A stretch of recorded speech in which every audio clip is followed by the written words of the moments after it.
It was just an ordinary Friday. Hip-hop fans were peeping new releases from artists like Kenny Mason and Boldy James, but it seemed like a relatively low-key week when it came to new music. The only other real thing of note that was going down was J. Cole adding his legendary mixtapes to streaming services after years of longing from his fans. Until suddenly, a single post that came out of nowhere changed everything. This year, Kendrick Lamar's X account has been on an unparalleled run, where everything that's appeared on it has been of major cultural significance. And after using it to debut his famed diss tracks ranging from Euphoria to Not Like Us, and announcing his Super Bowl performance on the same account, he once again brought hip-hop to a standstill with the release of a surprise new album titled GNX. But what does the album represent? And does its content tell us whether K-Dot is returning to peacetime or ramping up for another war with the people that he's shaded on the project? It's your boy Lil Wayne, and let's break down Kendrick's new album, GNX. For starters, let's talk about the timing of the project. Just days after he was crowned.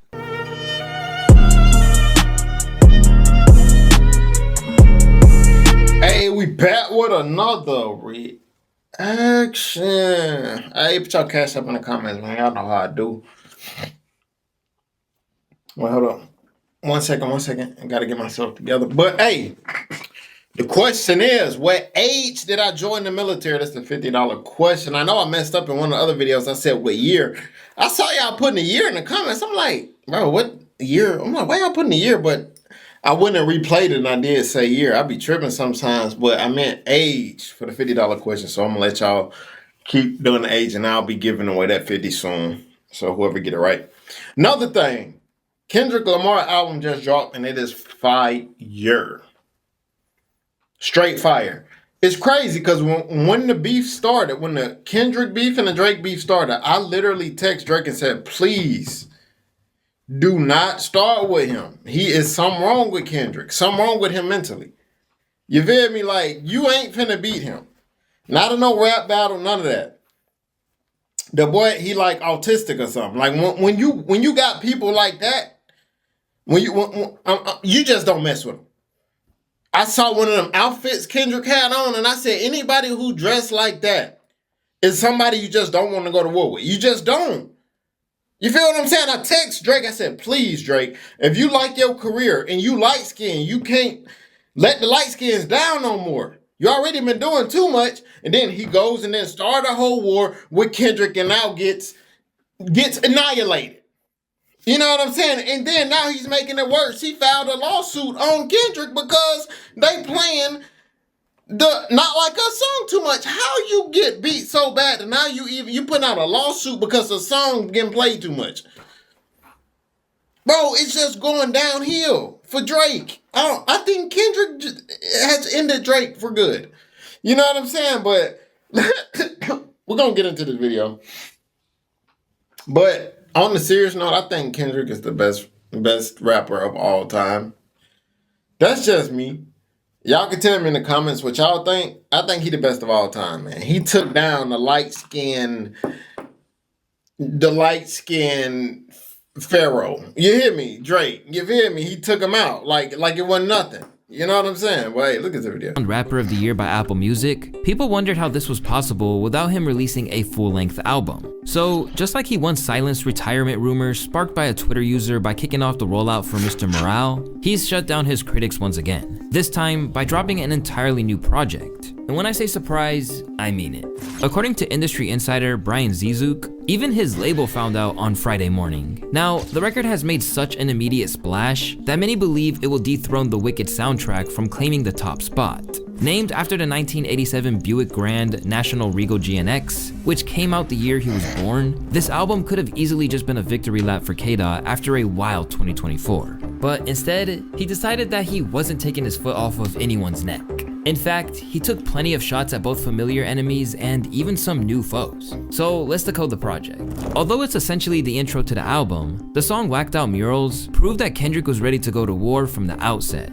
And after witnessing it happen from the shadows, he finally decided to speak out about Lil Wayne's grumbling about the Super Bowl. On the track, he references his Wayne fandom, as well as the response he received from Tunchi about his upcoming halftime show performance in New Orleans. Bumped the Carter 3, I held my rolly chain proud. Irony, I think my hard work let Lil Wayne down. This is a direct reference to everything. That song's so hard, bro. Hey, but on a real note, Nobody don't want to see no Lil Wayne perform at the Super Bowl. Compare Lil Wayne's live performance to Kendrick's live performance. And the year that Kendrick had, you can't take that from Kendrick. He should be happy for Kendrick. Maybe Kendrick would have brought him on. Now Kendrick ain't doing nothing. Now he don't even get a chance to come on. You feel me? But nobody don't want to see him get on the Super Bowl and mumble. You feel me? Has gone down since it was revealed that K-Dot was scheduled to perform over the hometown hero, Lil Wayne. So, like I said, it broke me, and I'm just trying to put me back together. But my God, have you all helped me? Thanks to all my peers, my friends, my family, my homies on sports television, everybody repping me. I really appreciate that. I really do. I feel like I let all of y'all down by not getting that opportunity. But I'm working on me, and I'm working. Thank you. As opposed to doing that work on himself that he alluded to, Weezy has continued to grow increasingly bitter over not receiving this opportunity and almost blaming K-Dot for it. Even as he was handed the key to the city, he controversially claimed that he had been robbed at Weeziana Fest. That moment I said to myself, I want to be on stage for the Super Bowl one day in front of my mom. And I worked my ass off to get that position, and it was ripped away from me. But this moment right here, they can't take that, man. They can't take that from me. Ladies and gentlemen. How was it ripped away from him, though? It was never, it wasn't granted to him. Lil Wayne, you are not a headline act at a Super Bowl. You had a great run. I loved you when I was a kid, but right now, Kendrick is that guy. Just give that man his congratulations. Make some noise for yourself for being amazing. As if that wasn't enough to try Kung Fu Kenny's patience, Wayne decided to rock his OVO owl pendant in support of Drake while referencing Not Like Us at one of his shows.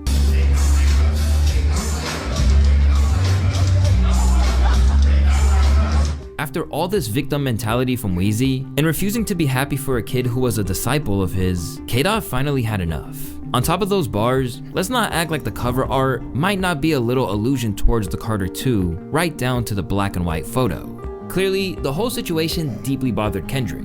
After all, this is one of his heroes who have been gracious towards him when he's shown nothing but love. That moment in the studio with Wayne, me and J-Rock in the studio with Wayne, I never told Wayne this. That changed my perspective about work ethic. Knocked out about 12 verses, and this is feature Wayne at the moment. Man, these not no motherfucking fly-by-night verses. This is set right there and thought out right in front of your face and smashing them. And he's excited about it, and he's loving music, and he loves what he's doing. That gave me a whole nother appreciation. And we took that same intensity and that work ethic, and we applied it moving forward from having that feature for all my life. Let's not forget that Kendrick is such an avid supporter of Wayne's that he even went out of his way to try and stop him from throwing his career away when he fell on hard times. Nigga talking about retiring and shit, nigga. Fuck that, nigga. I'm in the motherfucking studio, nigga, doing motherfucking features, nigga. Nigga, I seen you, nigga, 2007, nigga, 2008, nigga, I seen you. Yeah, the thing about it, like, because Kendrick really admired Lil Wayne. I heard DJ Ghost say, because DJ Ghost from Cali, that Kendrick used to rap like Lil Wayne. That's how much he admired Wayne. So that, bro, I'm telling you, if Wayne went out saying all that crazy stuff, I believe Kendrick would have brought him on because they got a song together. I think he would have brought him on as a guest appearance. You know what I'm saying? Knock out motherfucking 10 motherfucking features in a row, nigga, back to back, nigga. Now, it turns out that Wayne is ready to go to war with Kendrick too over his recent bars on Whacked Out Murals. In a tweet posted at 1 a.m. on Saturday, Weezy said, "Man, what the fuck did I do? I just be chillin' and they still come for my head. Let's not take kindness for weakness. Let this giant sleep. I beg you all. No one really wants destruction, not even me, but I shall destroy if disturbed." And once again, the community have begun to— You better go spend time getting your dreadlocks fixed and don't go and climb up that Kendrick tree and because you're going to have Kendrick ruin the whole, the money team, whatever they used to be called, Cash Money. You know, he going to end up ruining that whole legacy. Don't mess with Kendrick. Please leave that man alone. Leave him alone. Wayne, come on. Don't do that, please. Call him out for acting oblivious and claim that he would get smoked by Kendrick if he had a rap battle with him. As upset as he was about Weezy's behavior, Kendrick soon revealed that he wasn't the only person that switched up. And this time, the culprit was a lot closer to home than New Orleans. In that same verse, Kendrick takes some time to express his hurt at Snoop Dogg for sharing Drake's tailor-made freestyle, a track which sampled not only an AI version of D.O.G.'s voice, but Kendrick's hero Tupac's as well. You supposed to be the boogeyman, go do what you do, unless this is a moment that you tell us it's not really you. Now, Kendrick has made it known how shocked he was. Snoop posted tailor-made, I prayed it was the edibles. I couldn't believe it, it was only right for me to let it go. And to clarify, K-Dot isn't paranoid. It really happened. For Dot, this must feel like a far cry from the days where he literally handed the torch of the West Coast to him in 2015. At that moment, a young K-Dot shed tears on stage for how happy he was to receive it. I'ma say this and I'ma mean this. Nigga, you got the torch, nigga, you better run with it. You better run with it, nigga, cause it's yours. Oh boy, he did run with it. He ran with it. Full speed. Yeah, I promise.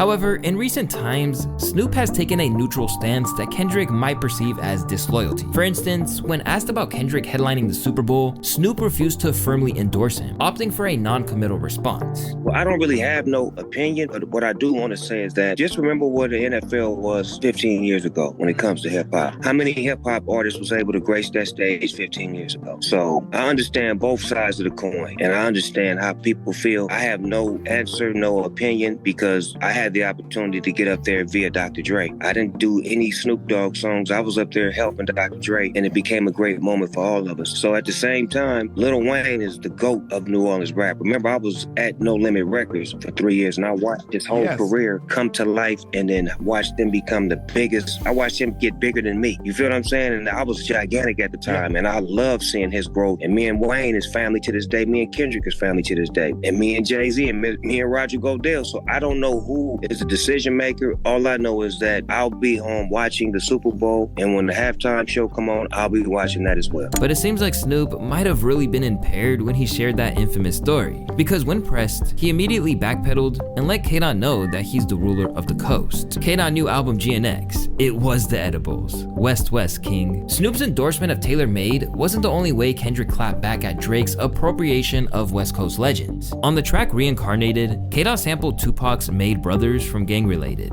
No man separate what we create.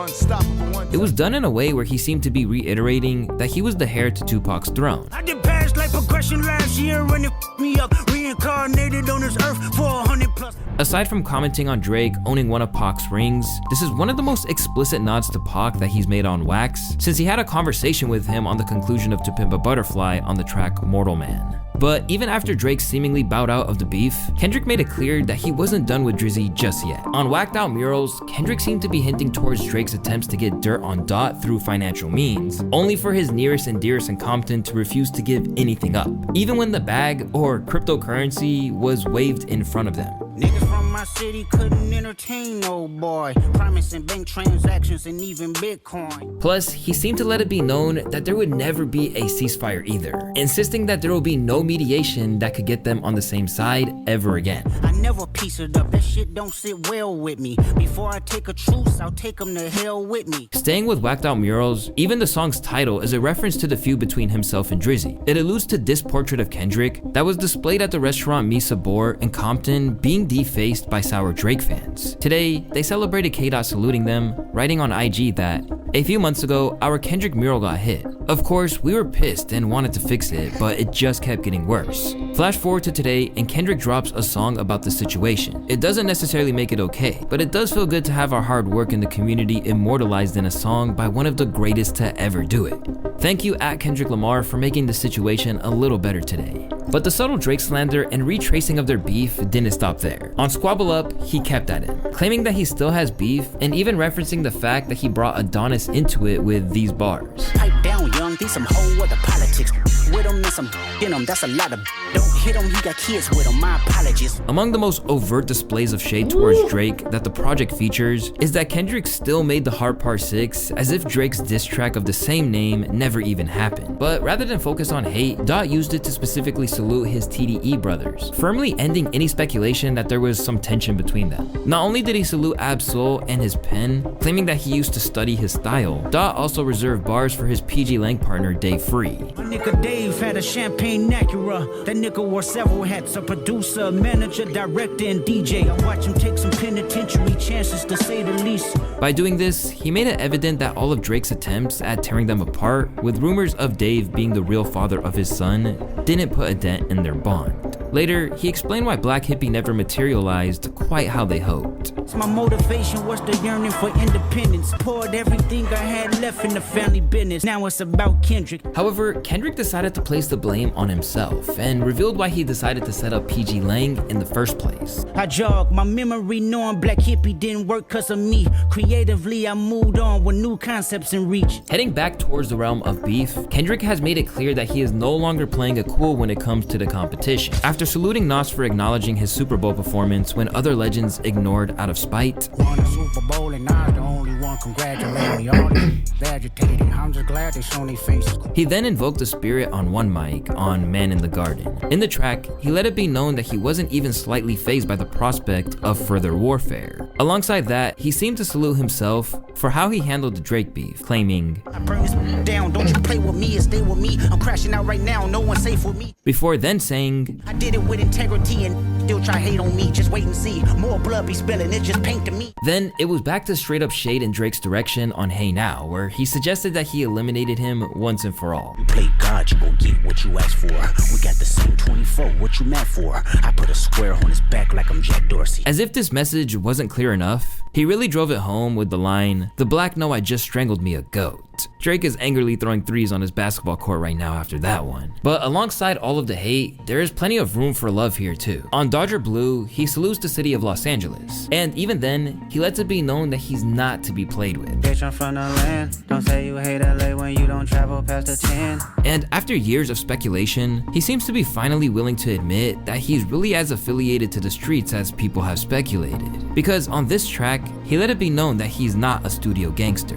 Instead, he's someone who's really grown up around the threat of violence and street politics. On my kids, I sock you niggas up. How you ever took a fade and ran 3 more back to back? Here, Kendrick is basically referring to getting beaten up and coming back for his vengeance. And what's wild is that we literally have evidence of Kendrick trying to do just that to AD of Back on Fig. During his No Jumper days, he discussed Dot literally trying to press him over an apparent run-in with a rival set in the past. Hey, you wanna know a crazy thing about Kendrick, bro? My first encounter with him, he thought I was somebody else, bro. He low-key tried to press me. Who? Kendrick Lamar. Who do you think you were? Gorilla He Black? from a different hood. I guess some niggas jumped him back in the day. And I came to the studio and he was mad. He was like, "Hey, you from Almond Block?" And I was like, "Nah," but he was hot. With that, all of those who have been saying that Kendrick is maybe more connected than he let on are seeming to have more truth to their stories. It's just that he's a nice guy, so they have a problem with it because he doesn't have a gangster approach. But let me let y'all know, he got 100,000 motherfucking gangsters with him, so y'all better watch what y'all say. This is also emphasized on the album's title track, simply for the fact that he added his longtime friend from the neighborhood and real-life Pyru, Hida J3, who had been labeled his goon on the track list. Throughout the course of the beef, Hida took up for Dot whenever he could. He was posting tweets like, "Tell your man since he's so tough, come to Compton, not LA, at Drake, they not the same."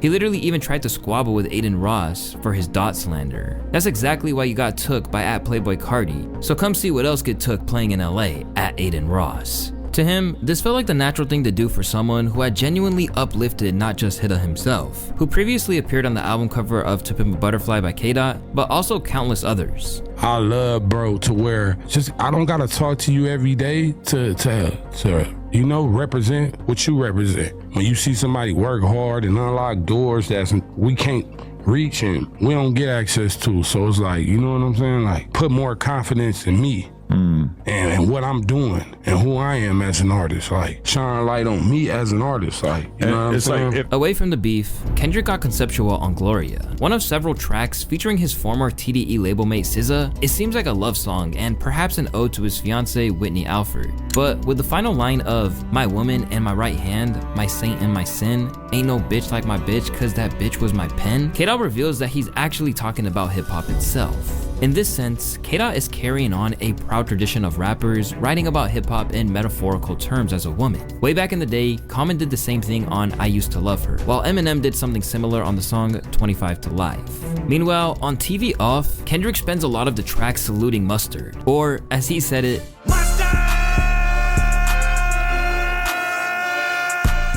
sorry, but I had to. But interestingly, he did this just days after the producer kept the beef well and truly alive at Camp Flognaw, where he played Like That twice and hit the crowd with a bait and switch over Crew Love to Like That. You ready? Here we go. Yeah. Sight.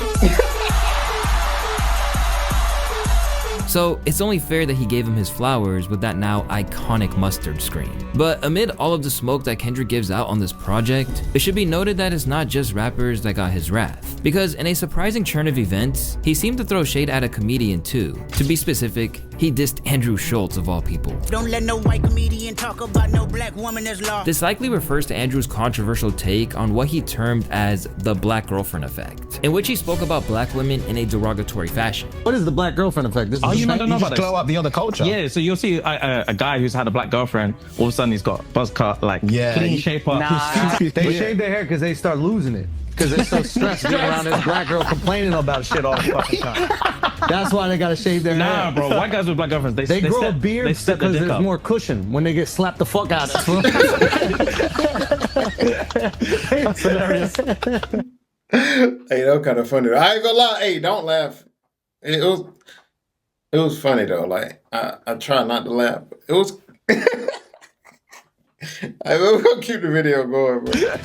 I think the black girlfriend effect. It might be a protective instinct, bro.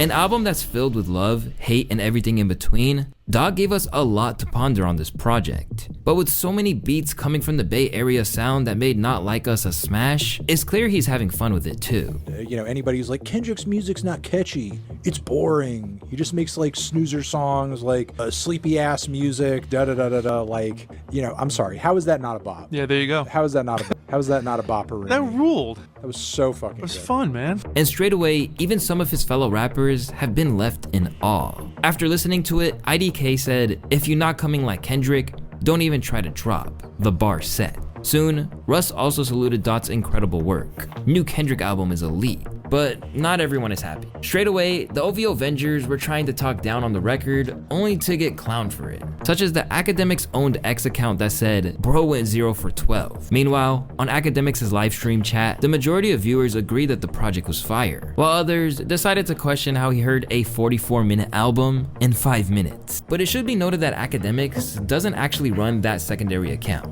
Instead of jumping to conclusions, he actually listened. You know, I see a lot of people, I see a lot of Drake fans hitting me. I think they wanted me to shit on it. I get we're in this politics era, and I keep calling this the election, where it's like, yo, if you're a Democrat, you can't admit that a Republican said anything you agree with because you're just on your side. So this is almost like gangbanging damn near. But in reality, bro, this was kind of, and I see some people say it's better than what, or Untitled Unmastered is better than this. Well, Untitled Unmastered is a very integral, like when I always said to Pimp a Butterfly, I ranked it high, but it had low replay value. This is Kendrick trying to also find that good medium of songs you guys could listen to over and over, and then songs with the message that is probably deep or heavy that you might not listen to all the time. And I think the best way is to find the balance. I think he's trying to find the balance, if you ask me. So I know some Drake fans wanted me to like shit on it. I'm not gonna lie. I think it's good. I think it's a good tape, right? Now, if this was his album, I'd probably say it's a little bit above average, but it doesn't come nowhere close to how those albums are kind of being critically acclaimed, right? Although he tried to resist, he was ultimately forced to admit that it's great. Let's see what y'all are feeling about it. I can't. Yeah, I don't know what he's talking about. And first of all, who, like this comment says, who asked DJ Academics for his opinion? That album is amazing, bro. Like, amazing, bro. Like, one of K-Dot's best pieces of work. Critically acclaimed, whatever you want to call it. The album was it. That's all I'm going to say. Sit here and in good conscience tell you this is whack. For me to say that would be me lying. And at the end of the day, I love music, even if I have my favorites on one side, and I don't think it's whack. I don't think it's whack. Okay? it kept me interested. He threw a few jabs. He was still saying some shit. Alongside the album being a musical triumph, Ak also had to acknowledge that this project addresses criticism that he didn't do enough for the West after the pop out. After Not Like Us came out, Academics said he had to make amends for using the hyphy sound despite not being from the Bay or really putting on for local artists. He might need to give a feature. Who he might need to give a feature to? How many features he might need to give? Because also, let me ask you a question. The song that some people believe that Kendrick just defeated Drake with, Not Like Us, is a song that definitely uses a Bay Area sound. Kendrick is not from the Bay Area, but that is still part of LA culture and still part of the West Coast. But with that being said, you know how many people have used that sound that never popped? Does Kendrick owe them a feature? Yo, you just won your beef, or you just came up on your beef using our sound. Let's use the same logic, people. Yo, bro, what's up with a feature? You're capitalizing off our sound. That's like just like what Sauce Walka said with the Jersey Club shit, right? But now that he's had Dodie 6 on Hey Now, AZ Shike on Peekaboo, Wally the Sensei on Dodger Blue, Hida J3, Peso, and Young Threat on this project, it's pretty clear that he's got his ear to the ground of what's occurring in Cali hip-hop. Before you ask a personal question, you gotta retract what you said. About what? You said Dot wasn't gonna give none of them niggas on stage no features. He put all the young homies on from the city on the album. Well, this is what I would say. I think I'll say something better. I think we encouraged him to do that. I don't care why he did it though, but he did do it. So I'll give him credit for doing it. So and I thought that was a great look. I thought it was a great look, even though he could have still named them on the songs because we got to do some Googling, but fans do that anyway. But I do think that was a good look. That was a good look, AD. With GNX, we get an album from Dot that explores all sides of him, permitting his hate and anger to coexist with his desire for peace. In essence, it's a true Gemini's album encompassing everything that's inside. In fact, he seemed to hint at the concept behind it in an interview from just last month. I don't believe I'm an angry person, but I do believe in love and war, and I believe they both need to exist. And my awareness of that allows me to react to things, but not identify with them as who I am. Just allowing them to exist and allowing them to flow through me. That's what I believe. Whatever you think about the record itself, it's clear that it stopped the world in its tracks, and once again proves that Kendrick is at the top of his game right now. Once again, these words relate to what he said as the Super Bowl announcement came to pass. Rap music is still the most impactful genre to date, Lamar said in a statement at the time. And I'll be there to remind the world why. They got the right one. On GNX, he can consider us reminded. And if DJ Head's recent tweet is anything to go by, this might only be just the beginning. It's your boy Lil Wayne, and if you guys like this video, you're definitely gonna like one of the 2 videos on the screen. Till next time, my friends, peace. Hey, y'all tell me what y'all think about the video, man. That was from Lil Wayne. He be dropping some nice documentaries. I think that was perfectly on time. What the heck is... That's perfectly on time, man. And Drake just making his situation worse. Why would you sue him? Like, at this time, this is the time Drake need to just be quiet, let all the stuff blow over, and then drop an album. His supporters still support him and rock with him. But with him doing foolish stuff, man, trying to sue the people, all it's doing is making his situation worse. You know what I'm saying? But y'all tell me what y'all think about K-Dot and his album, the whole Drake and K-Dot beef. Tell me what y'all think about that in the comments. But hey, see you guys next video, man. Let's get it.